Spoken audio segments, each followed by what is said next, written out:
ladies and gentlemen. Thank you for joining us tonight. My name is Kerry Getz, Museum Specialist here at the Frontier Museum. Thank you for joining us as we continue in our speaker series. Tonight our topic is entitled, From Unprepared to Over There, Small Arms in the AEF, presented by Mr. Jonathon Krisko. Our speaker is currently a student at the Command General and Staff College and a member of the Judge Advocate General Corps, having previously served as an armor officer. He's passionate about military history and publishes historical articles, The American Rifleman, detailing the development, employment, and significance of military small arms. He enjoys sharing his love of history with whoever he can corner, whether in casual conversation or World War I living history events. He enjoyed which he participates with his wife and daughter. Without any further ado, John, take it away. Awesome. Thank you very much, Kerry. I'm happy to be here tonight to talk about a personal passion of mine, so specifically World War I and the great efforts that the Ordnance Department had to go through in order to make sure our soldiers were materially prepared with the right equipment to fight overseas. And this is kind of a preview. The sound really won't come through, but a preview of what I'm going to do to you. Kind of babble passionately like my 2-year-old about old military weapons. This is a dummy Hotchkiss I have, so dummy ammunition, dummy weapon, so she is not in danger and the filmer is not in danger, but I hope to emulate the great skills she's building as hopefully a future living historian. So I'm not going to give you a history on World War I. There's people on this post that are able to do that much better than I, but the big takeaway that I want you to have is that between 1914, summer of 1914 through 1917, war had really fundamentally changed. There was new weaponry, new equipment, and new tactics that the European soldiers, such as the ones in the summer of 1914 you see on the left, had to learn through blood and experience and really transform into the two pictures on the right side of the screen. In those cases, hard-bitten veterans carrying automatic rifles, carrying gas masks, helmets, grenade launchers, all necessary implements of modern war that the U.S. had to figure out, and we didn't figure it out until 1917, really, when we entered the war. So what were we doing while war was raging in Europe? Well, initially not too much, at least from a military standpoint. There was a preparedness movement, really championed by people like Teddy Roosevelt and General Leonard Wood, kind of both the Spanish and American War fame. They had some changes in the military scheme, modest increases in army size, the creation of things like ROTC, but there was no real move to make stuff. Probably monetary, right? In peacetime, the military is not want to get a lot of money from Congress, and we were not addressing any material solutions, that stuff, when we entered the war in April 6th, 1917. So that led to quite a scramble. So what did the U.S. Army look like at that time? Well, it was relatively small. Only 300,000 soldiers, and that is both the active duty and the National Guard combined. And the recent experiences our forces had were not in fighting what we would call now today a large-scale combat operation. They were small, service on the border, so maybe something new in the news again, either chasing Pancho Villa into Mexico, or most of them sitting on the border, at least getting some military drill and discipline, but not really active combat. As well as counterinsurgency. There was still ongoing fighting in the Philippines, elsewhere in the world where we had small units deployed. And in all those cases, they were armed pretty much exclusively with the model 1903 rifle here, made by either Springfield or Rock Island Arsenal. And between this, the bayonet, and the model 1911 pistol, those were the weapons in your infantry company. That was the exclusive firepower, because while we had machine guns, and while we adopted a small number of automatic rifles for the punitive expedition into Mexico, the firepower was in the rifleman with his bayonet. And that was something the Europeans still retained, but had moved on from as the key decisive factor in the war. And we had to address that, and there was a lot of resistance to it. We had to address it as we were moving forward. Now, the painting here at the bottom shows one of those machine guns we did have. That's a Benet Mercy model 1909, and that is in the raid, Pancho Villa's raid on Columbus, or the Battle of Columbus. They were famously called the daylight gun, because they were so complicated, so finicky, you needed to have daylight to fire them. And that was kind of the disparaging name for it. Now, I will say they did fire, I believe it was 2 machine guns, or at least a machine gun section. They fired about 20,000 rounds in the early morning hours of that March 1916 raid. So they obviously were doing something right, but still kind of showing how difficult some of the weapons were. And while those numbers were a problem, so under 600,000 rifles, was because we expected to grow the American Expeditionary Force to 4 million men overseas by what was expected to be the spring offensive of 1919, to end the war in 1919. And not only were we going to have those large numbers, we were going to have huge divisions. Divisions that were 2 to 3 times the size of our European allies. And they would have 28,000 men, and then really importantly for small arms, 15,000 or so infantrymen. So a lot of people needed rifles. And the problem with the 1903 fantastic service rifles, served honorably really all the way through the Second World War, is they were made at 2 national armies. And our federal government's good at a lot of things. Efficiency and speed is not often one of them, but they were quickly training soldiers, and they were training soldiers much faster than they were producing rifles. So we're going to quickly outstrip our rifle production, and then with the expected wastage, the weapons being destroyed or damaged overseas, we were going to be out of our modern standard service rifle. Additionally, we didn't have the capacity. We had the industrial capacity, but not the actual machinery set up to produce machine guns, automatic rifles, things like that. And we'll talk about how we set up some of our industry to do that as well, which touches on a number of these rifles up here. So our problem was, how do we get people over there initially to show the flag, to show we're doing our bit? And then how do we establish a continuous line of armed and equipped soldiers from camps, posts, and stations all around the country, including Fort Leavenworth, get them to France, get them a little more training, hopefully, get them a little more equipping, and get them to the front lines. And we did that through 4 ways. You can kind of see our agenda here for the night that we'll talk about for the next 45 minutes or so. So the first one, just get over there with what we got. And that was the Springfield 1903, the Model 1903 rifle. And we tried to recall skilled workers to the arsenals. We pulled back in worn out rifles and rifles from that were spread around to camps, schools, things like that, to arm our federal forces. And then we were borrowing stuff, really buying stuff from the French primarily. So the Hotchkiss heavy machine gun you see pictured there is a heavy air-cooled machine gun, which is kind of unique, and also feeds from this 24-round feed strip here. So as long as you have a good dedicated team feeding in these feed strips, you can keep a pretty reliable rate of fire up. That armed 12 of our divisions, and as you'll see, some of our hardest fought divisions.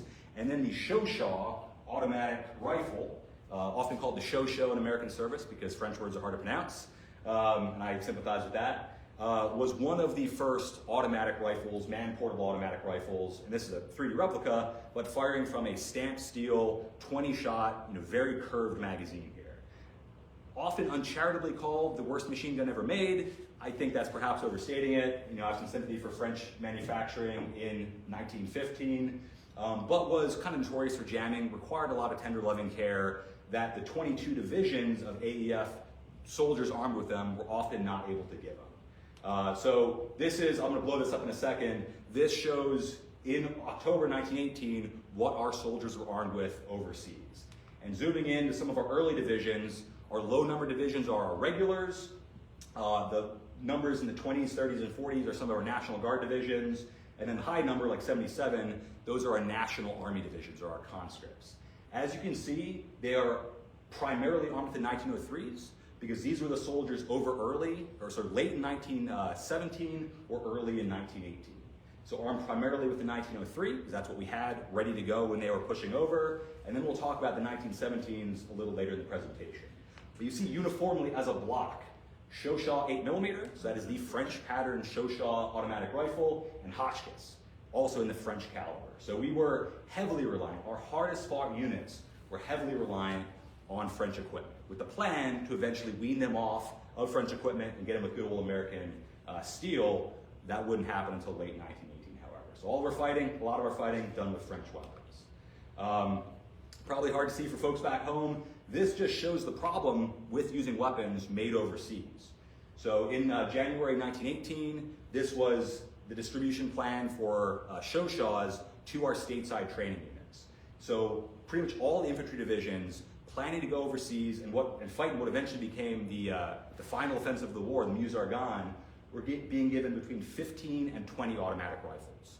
So it's a 28,000 man division, 15,000 infantrymen, and you're getting 15 to 20 automatic rifles. So if you were a Shoshaw gunner and you were going to rely on that weapon to survive and protect your buddies and win the war, you were not getting a lot of hands-on time with that weapon until you got to France, and maybe until you were put onto the line actually doing combat.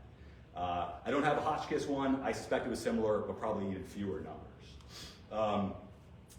This talks about the cost. So like I said, we were buying these from France. So today's equivalent costing about $3,200.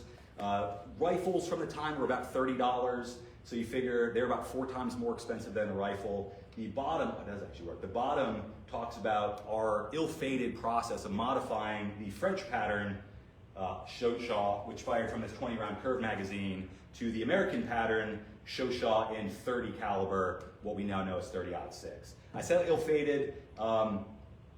We modified quite a few. There was a lot of issues. And when people talk about notoriously unreliable Chauchats, they are probably thinking about our attempts. We kind of messed it up. Our attempts to field these, although they are crazy, cool-looking weapons too. But yeah, we were heavily reliant on the French, and that's really what got us into the fight. Other things heavily reliant on the French for, well, not really helmets from them, grenade launchers, grenades, have a VB grenade launcher here, a VB grenade. Our initial grenade patterns were modified or followed the French design basically, and I don't want to be too much of a Francophile, but for the French, we would not have been able to contribute as much and as well as we did ultimately in the closing months of the war. So okay, we've got overseas sorted, at least initially. What are we going to do with the millions of men flowing into camps, posts, and stations? Well, the virile colonel, I love that one, that's Teddy Roosevelt. He was upset by the fact that when he visited a camp, it was Camp Grant, only 1 in 3 men actually had a rifle, reducing many of the others to drill with broomsticks or wooden rifles. And what we were going to do, at least initially, was use a very serviceable weapon, although not one of the present standard for the U.S. Army. And that is the Krag-Jorgensen rifle here. So this is a rifle of Spanish-American War fame. So you see the Spanish-American War or Philippine insurrection trooper there with his trusty Krag-Jorgensen rifle. It's the carbine version that the Rough Riders charged up San Juan Heights with. And we had 200,000 of them in federal arsenals, and about 100,000 that were actually serviceable for use. So we were going to pull these obsolete rifles out of service and put them in the hands of troopers in those training camps, so at least have a rifle to use. Not one in our current caliber, not one with a charger or stripper clip system, but something that would actually be useful to fight with. And they would never go overseas. So he told a concerned mother later. We'll see some maybe contradiction to that. But even with that, we were still short on rifles. So this is from October of 1917, only having 1 rifle for every 2 rifle-carrying men. Now, fortunately, that would be alleviated by the production of the 1917 rifles we'll talk about, or 1917 Enfield here. But soldiers were going overseas with not, I would consider, adequate rifle training time. But the Krag saw hard use, and Major General Crozier, like I said, he was the chief of ordnance for the American Ordnance Department. He assured that same concerned mother, every soldier will have a modern rifle before they go overseas. I don't think he was lying, but he was wrong. As you see these soldiers here, this is a photo of them parading in France after arriving. And you can tell they are early arrivals because they are wearing their campaign hats. They have early type gear, not of the current modern pattern, and they are carrying their Krag rifles. And you zoom in and you see engineer collar insignia on that officer. These were likely men of the 14th Engineers. They were railway engineers sent to France early, and they saw hard service. They weren't frontline combat soldiers, but they were under shell fire, carrying their Krag rifles, and did not turn in those Krags until summer of 1918, finally drawing Springfields. So we had soldiers overseas with a Spanish-American War rifle. Fortunately not seeing combat with them, but they were carrying them in France in at least combat adjacent. Now, it wasn't just these obsolete Spanish-American War rifles that were refurbished and put into use, fortunately to stateside. They also reached back further in the arsenal to the trapdoor Springfield. So that's these rifles here. Now, this is a direct lineal descendant of a Civil War rifled musket. In fact, the first patterns of these were simply Civil War muskets where they lopped off the back of them and then added a breech loading mechanism here. So these are single shot, 45 caliber black powder weapons. Also used in the Spanish-American War if you were an unlucky state volunteer.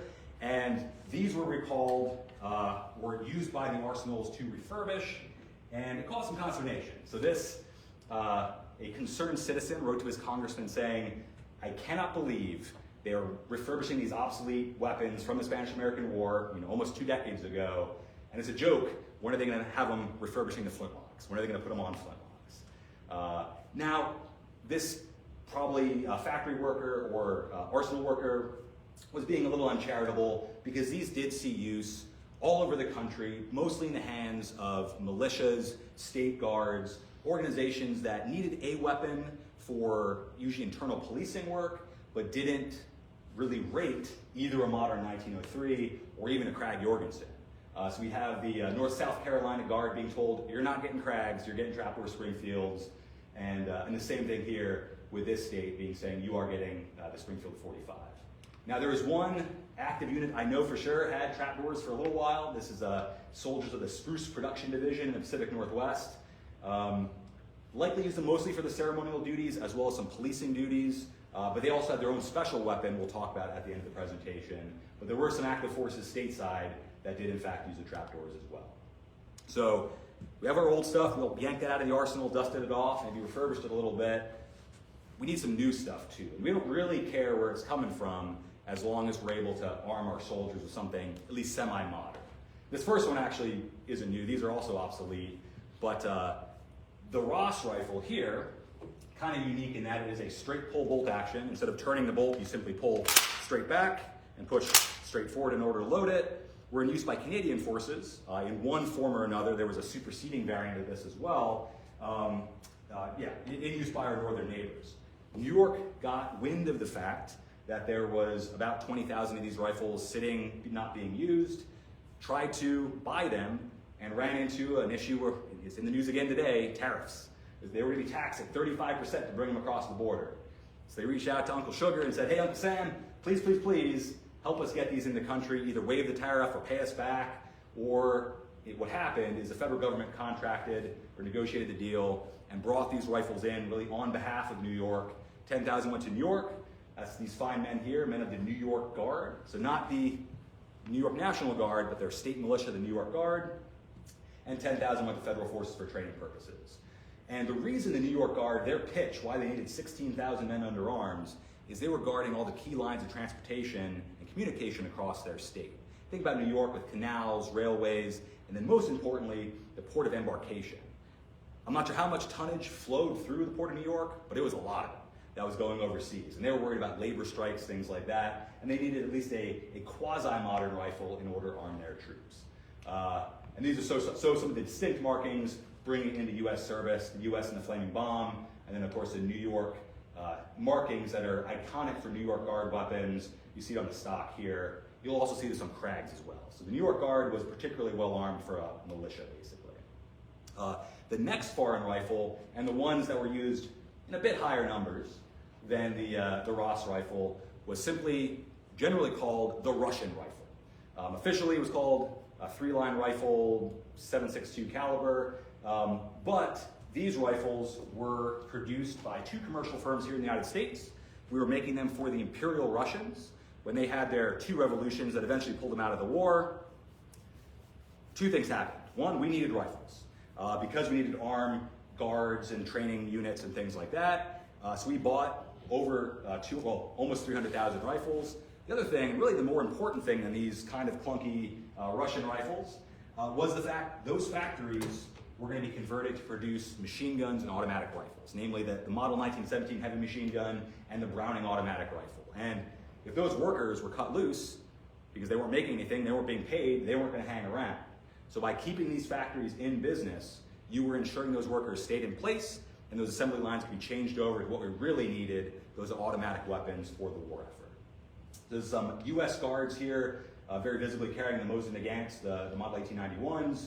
The U.S. Guards were essentially the federal version of the state guard, state militia, non-deployable forces, really not fit for overseas service, but useful for all the internal security we needed at the time. So where did these rifles go? Well, primarily they went to educational institutions. So the Student Army Training Corps, I have a slide on it next, they got over 100,000 of these rifles. So if you were a young man taking college classes after enlisting in the Army, you were almost certainly using this Russian rifle here, a version of this Russian rifle. They were also spread across the nation at camps, posts, and stations. This is from 1919, so these are all rifles that had been returned at some point from those various training installations. But overall, you see hundreds of thousands of these were in active service with our soldiers in really in 1918. Student Army Training Corps, this is just me nerding out, I thought it was really cool.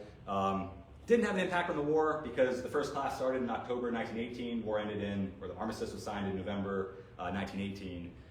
But you enlisted as a private, you were in the Army, you were exempt from the draft, and you essentially reported to your educational institution where they'd instruct you, house you, and feed you. You'd be under military discipline, but you'd be preparing, likely if you were meeting your marks, to become an officer, an NCO. So it's kind of an officer NCO training pipeline if the war went on as expected into 1919. And all over the country, a lot in Kansas, including my home state of Pennsylvania, you have all Russian rifles being used by these soldier students. They also made it overseas, not to the Western Front, but to our incursion or our expedition to northern Russia. So this was the North Russia expedition, often called the Polar Bear Expedition. So men of the 339th Infantry Regiment diverted from the Western Front, sent to Russia instead, because they were hardy Michiganders that could deal with the cold, and they probably resented that. But they were given, also kind of much to their chagrin, Russian rifles to kind of ease supply concerns. You see them here being inspected and here getting some rice or soup to prisoners, as well as soldiers in the Navy who were assigned to support those areas. So USS Olympia, fascinating ship, just as an aside, was at the Battle of Manila Bay in the Spanish-American War, and then in World War I, or after World War I, brought home the first unknown soldier for internment at Arlington. And the Tomb Guards today, with their new shiny M17s, inlaid in their grips is deckwood from the boards of the USS Olympia. So it might have been what those soldiers and those sailors are standing on right there. Is still preserved today in Arlington. Now, if you've ever shot a Mosin Nagant, you know they're not the most ergonomic rifles, especially compared to a fine American rifle like the 1903 or the 1917. And Major Pohl, who was a commander of the U.S. Guards, felt he needed to send a letter to tell about the apparent defects that he's identified in the rifle, and asking, hey, can I get a little more help? Maybe you correct these, maybe you send us some training manuals. And I suspect he was ignored, but it is held in the National Archives nonetheless, his complaints and his gripes. Now, I would be remiss to not have this on here. So while not a part of the ordnance program, we also armed at least 2 of our divisions with Russian rifles. With British rifles. So the 27th and 30th divisions were assigned to work closely with the British, and they were exclusively armed with British Enfields, Lewis guns, and then the British heavy machine gun, the Vickers. I'm going to zoom in here. You can see the iconic kind of blunt nose of the Mark III, and I'll have a picture later of it with the bayonet. And these are both distinctively American service members. I love this guy right here on the right, because it shows the limitations of the Model 1910 haversack and their haversack and pack system.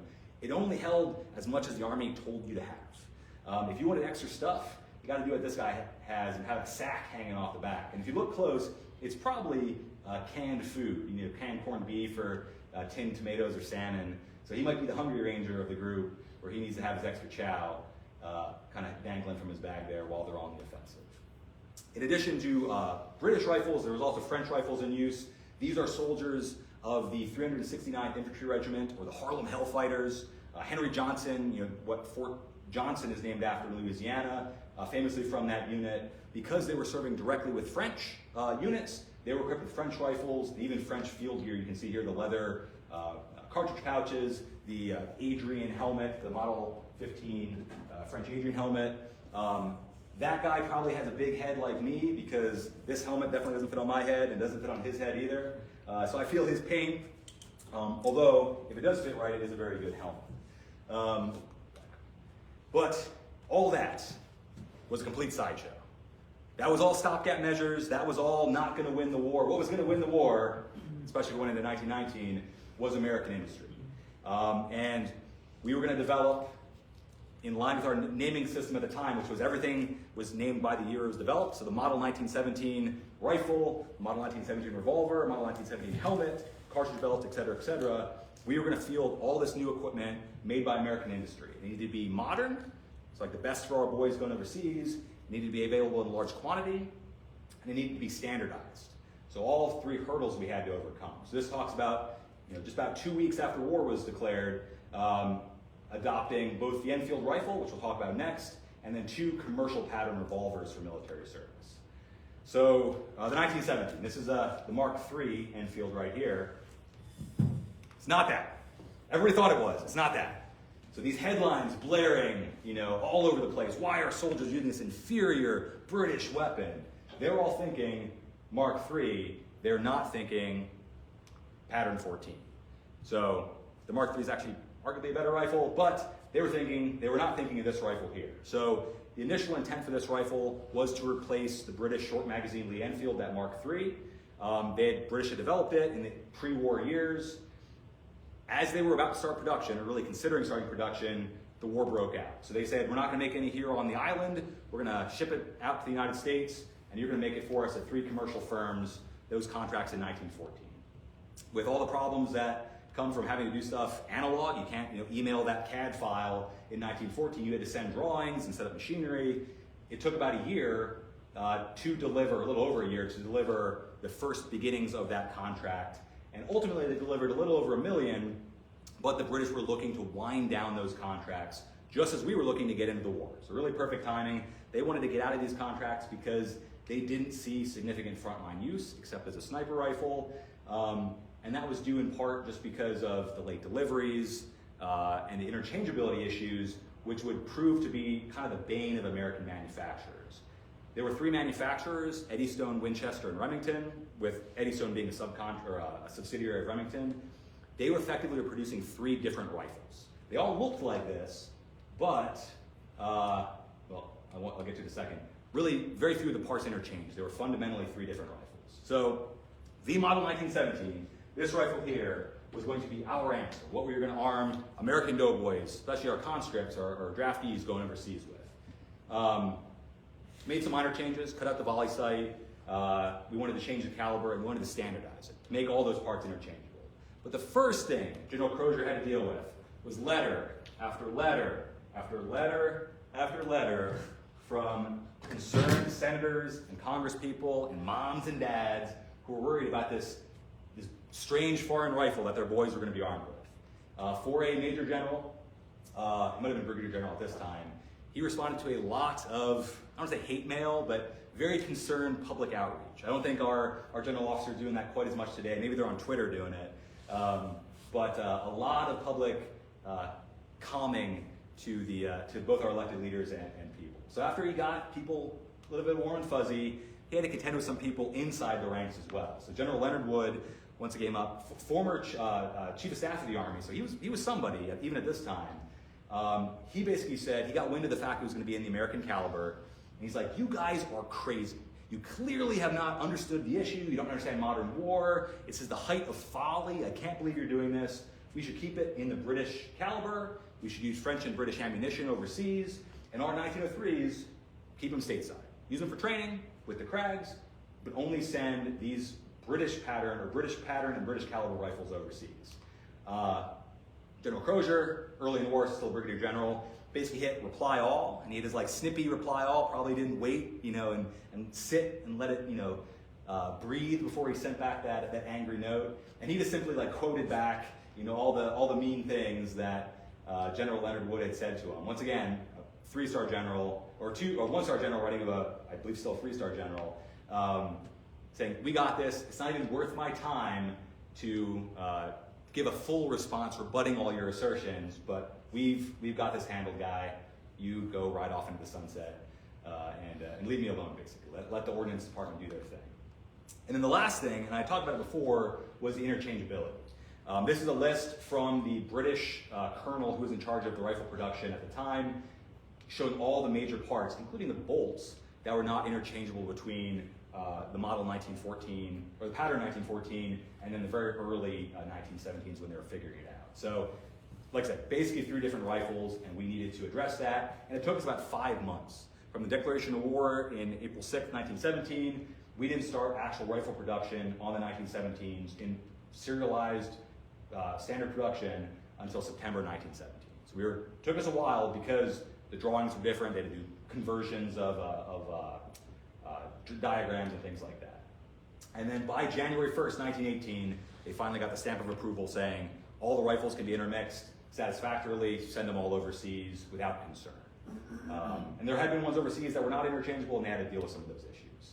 Now, when you gave this rifle to a National Guardsman or somebody experienced with American patterned firearms, there indeed was a certain amount of prejudice. It's weird, it's kind of heavy, it has what's called a cock-on closing bolt system where you have to push against the spring pressure before you actually close the bolt down, and that just felt weird to that salty, long service NCO with the regular Army, or that, good old boy National Guardsman who's been training with his 1903 for the last 10 years.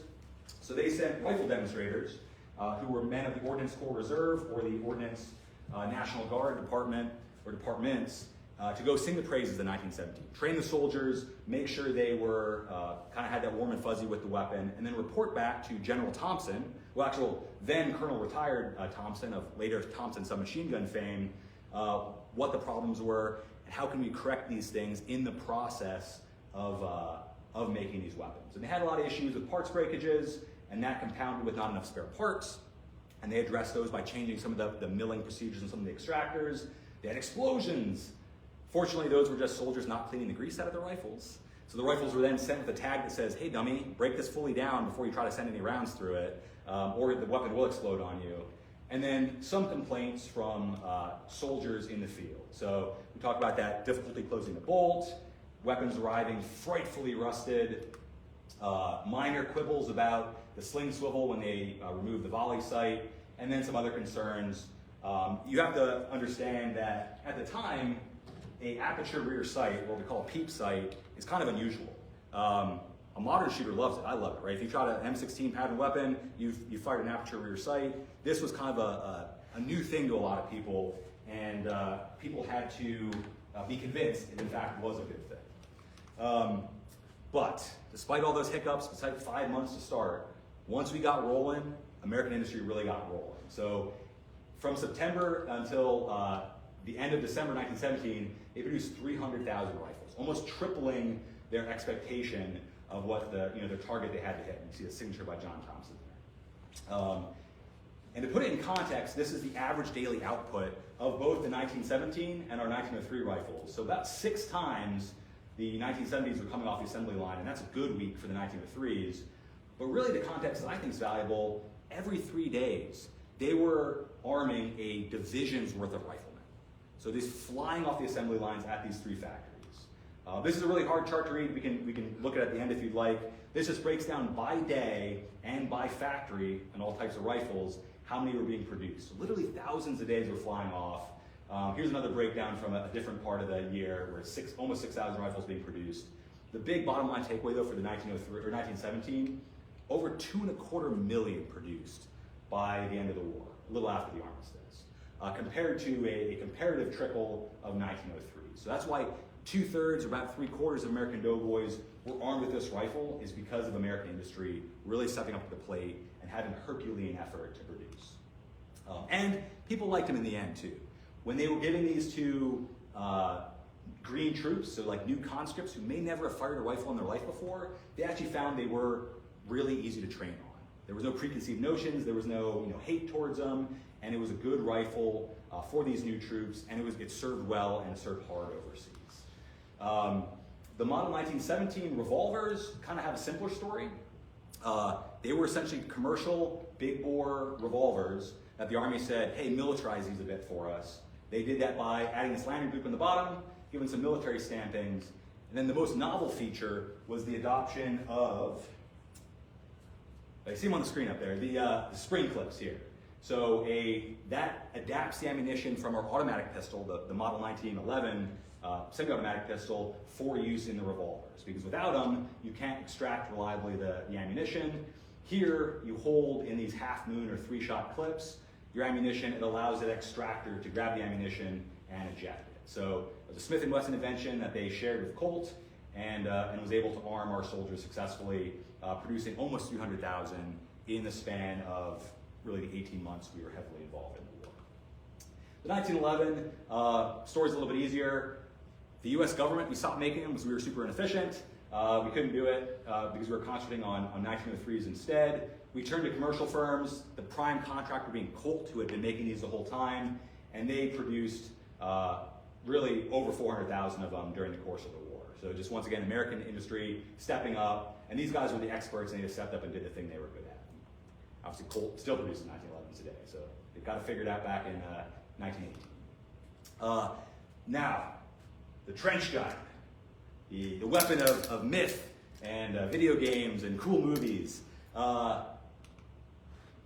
The official name is the riot shotgun bayonet adapter, and the standard name, though, is the trench gun. And the story goes, Americans used them in combat, and they were so effective that they clamored for more back from the States, and the Germans complained because they were so effective that they were barbaric and that they violated the Hague Convention's prohibition on weapons that cause unnecessary suffering. And memes, too. So this is a 1918 meme here, which I love. And it's so entrenched in our philosophy or in our brain, there's memes of it today. So I had to bleep a word here. So you can use your imagination what that says. Right, the idea of the trench shotgun is entrenched, I suppose. But I will tell you, this right here is a lie, because there was no trench shotguns in use at that time. They didn't see combat until July 1918. And the idea the Germans were complaining because of the barbarity and the effectiveness of the weapon is probably a bit overstated. I'm a lawyer by trade. This is probably an example of lawfare. They wanted to propagandize, make the Americans look like these uncultured, non-European savages. There's actually like a great German newspaper article talking about when are they going to break out their tomahawks and scalping knives next. And this was simply that, making the Americans look like beasts and hopefully setting themselves up for a little better treatment post-war. Didn't work, but good try. And I see why, right? It's a mean-looking weapon with a ventilated handguard, the ability to mount a bayonet. But the reality was the vast majority of them were procured to guard prisoners. You see here, General Pershing, so cool title, Shotguns with Bayonets for General Pershing. They were to guard prisoners at the rate of 50 rifles for every gun, which actually wound up being less than that. And then here it breaks it down to 5,000 that were in country in July of 1918. 4,000, so 80% of them were sent to guard prisoners, and only 1,000 were set aside for experimental use in the field. And we'll talk about that use right here. Because the story goes, once again, they were so effective, demanding more. We must have more of these shotguns. The Yelp reviews came in more mixed. So these were the 5 divisions that fielded them in July and August 1918. 5th Division, loved them. 82nd, loved them, pretty well loved them. Give them a 4-star, that was good. But I mean, you look at the 32nd Infantry Division here, the men prefer the rifle and do not care for any more of them at the present. Kind of is a damning indictment of the idea that they were universally beloved. I think the most valuable reports come back from the 77th, or even the 35th here. Hey, they're useful in some situations. Trench fighting, great. Close-in work, great. Patrolling at night, pretty good. But we're breaking into open warfare now, and there's going to be less of a call for these. So I think the big takeaway is they were useful specialty weapons, and that was the takeaway at the time. But they weren't some war-winning miracle weapon that if we had more of them, it would have ended the war even faster. Once again, hard to read, I recognize that. We can look at this one afterwards. Cool memo from Fox Connor, the man who made Eisenhower in the post-war years, identifying the usefulness of the shotgun and then its key weakness, and that key weakness was paper shot shells. The standard commercial shot shell at the time was paper, not ideal for the wet, muddy conditions of the trenches or even open warfare crawling around. So you didn't have like a belt to hold these things in your pocket or a haversack. Tended to jam up, swell, and cause issues. But it was good enough that they ordered 100 shotguns per division, and they would distribute them at that rate through really the Grand Spring Offensive in 1919 that never happened. So once again, in perspective, 100 shotguns for 28,000 men in a division. So a very rare weapon. It wouldn't surprise me if a soldier served in World War I and never saw a trench shotgun or a riot shotgun bayonet adapter when they were over there. America's finally in the fight with their automatic weapons. This photos are of the same guy, Val Browning, who is the son of the inventor, John Moses Browning. The Model 1917 machine gun and the Model 1918 BAR were finally being issued in the fall of 1918. So this is from that October document in 1918 showing what units had the Brownings. Only the units with the stars here ever made it in combat. And the 7th, of which I'm a proud alumni, didn't make it in at divisional strength. So these weapons made it, but you really see them in the post-war, in the armistice, the occupation period. Very few of them actually saw combat. Well, they were great weapons. They saw hard service in World War II. They were comparatively rare overseas and didn't contribute all that much. Spruce gun, briefly, I talked about the Spruce Production Division. In addition to their Krags and trapdoors, they also acquired 1,800 Winchester 94s. So standard commercial Winchester 94, you see them in the woods hunting a bear, and then some soldiers armed or equipped with Spanish-American War cartridge belts. The only difference between a standard commercial pattern and these are the addition of a US stamping, on which mine is misstamped because it was probably a Monday or Friday at the factory, and then the US flaming bomb here. So was guarding against unrest by the international workers of the world, the Wobblies, or sabotage in the forests of the Pacific Northwest, because we needed to ensure that the spruce and fir trees, which were necessary for ships and planes, made it overseas, or was milled and made it overseas for production. The great what if of the war, great what if of the war was the Pedersen device. So the idea behind this device that never got fielded in combat was you would take a standard 1903, well, a slightly modified 1903, remove the bolt, stick in this contraption here, and change your 5-shot rifle, bolt-action rifle, into a 40-shot semi-automatic submachine gun, essentially, because it fired a pistol-type cartridge, ejecting out that ejection slot on the side. The brainchild of the product of John Pedersen. About 100,000 were made, and most of them were scrapped in the interwar years because the war ended before they could be fielded. So the great what if, would this secret weapon that was top secret ever have changed the tide or made it into combat? And we'll never know. One of my last slides here just shows the wastage in combat. So what Leonard Wood was concerned about and what the production was needed to overcome. During the war, I think the 1970s is most instructive, 2.25 million were made, only 1.5 million were fit for service at the end of the war. I believe this is from December 1918, early 1919. So we're talking over 700,000 were destroyed or so badly damaged they couldn't be used in service. And that just shows you the toll that it takes on equipment and then by extension on human beings as well. So this is an interesting one because it shows kind of the overall production numbers for all the equipment. Now, just to wrap it up, because I'm sure I'm over time, we were unprepared for the war. Unprepared for the war really in every way. We hadn't made any new doctrine. We were kind of making doctrine as we went during the war. Organizationally, we had to go from scattered regiments and battalions at camps, posts, and stations, put them into these massive divisions, and then most glaringly, we didn't have the stuff. Right? We had to scrounge, we had to pull stuff in from reserves, and eventually we came up with a good solution, but it took us a good 5-6 months before they're actually in the hands of soldiers. But the great takeaway was American industry at that time was postured to do that. And we were able to overcome all our issues with hard-won experience, at least some of it in training camps, but a lot of it on the battlefield, and that incurred a pretty big cost in blood for being unprepared. Had to lean heavily on our allies, and like I said, American industrial might. So the question I would leave you all with is, are we ready for the next one? We weren't prepared for World War I, and we made it work, although it cost us. Are we going to be ready for the next fight, wherever that, against you and wherever that might be? But yeah, I'm happy to take any questions you guys might have, and feel free to come up here too and get hands-on and stuff. So yeah, thank you very much.